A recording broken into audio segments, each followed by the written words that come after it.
चित्रेश गौरी प्रसाद वडगावकर आहे. मी आता दुसरी प्लम्स क्लासमध्ये शिकतो. माझ्या कवितेचं नाव आहे माझी नदी. नदी रुसली आटून बसली राग घेऊन वाळूत पुसली. नदी रुसली आटून बसली राग घेऊन वाळूत पुसली.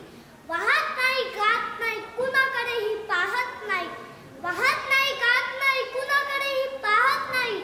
नदीचं काय पाती वाट, नदीचं काय पाती वाट, उतरून येईल कोणी घाट.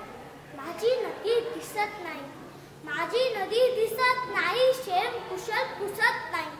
कोणली नदी तळ्यामध्ये, कोणली नदी तळ्यामध्ये. माणूस स्वार्थी नव्हता आधी. तिचं वाहनं जिवंत राहणं, तुम्हा आम्हा जीवन देणं. तिचं वाहनं जिवंत राहणं, तुम्हा आम्हा जीवन देणं. माझी नदी गेली कुठे, माझी नदी गेली कुठे. तिच्या विना जीव तुटे. तिचं जीवन हे राहून घेतलं, तिच्यावर नव्हे आपल्यावरच बेतलं. तिचं जीवन हे राहून घेतलं, तिच्यावर नव्हे आपल्यावरच बेतलं. माणसा सुधार चुकाती सुधार, तुडंब वाहती पाषाण नदी. तुडंब वाहती पाषाण नदी, तुडंब वाहती पाषाण नदी. माझी नदी. धन्यवाद. हे स्वर्गस्थ शक्तींनो, त्या खडकाची अभेद्यता माझ्या मनाला. मला हवा हे सामर्थ्य सहन करण्याचं, फक्त सहन करण्याचं. वयानं आणि व्यथेनं लगतारेला हा घेरडा उभा राहिला आहे. हे दैवतांनो, आक्रोश करीत तुमच्या दाराशी त्याला दान करा फक्त सहनशीलतेचं. जर तुम्ही जोडलं असेल कृतज्ञतेचं जहर या कार्ट्याच्या काळजामध्ये, तर करू नका निदान माझी कुचेष्टा.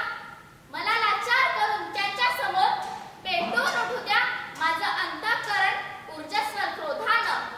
जनानी शस्त्रांनी आसवांच्या थेंबांनी नाही. बेमुरमत सटव्यांनो, मी रडणार नाही. मी घेईन असा अघोरी सूर तुम्हा दोघींचाही, की थरकाप होईल सारा पृथ्वीचा. मला आज न कळणाऱ्या त्या कृत्यानं तुम्हाला वाटत असेल मी रडेन, पण कारण असलं तरी नाही नाही, मी रडणार नाही. होते माझ्या छातीच्या सहस्त्रावधी चिंधड्या अश्रूंचा एक थेंब उघडण्यापूर्वी.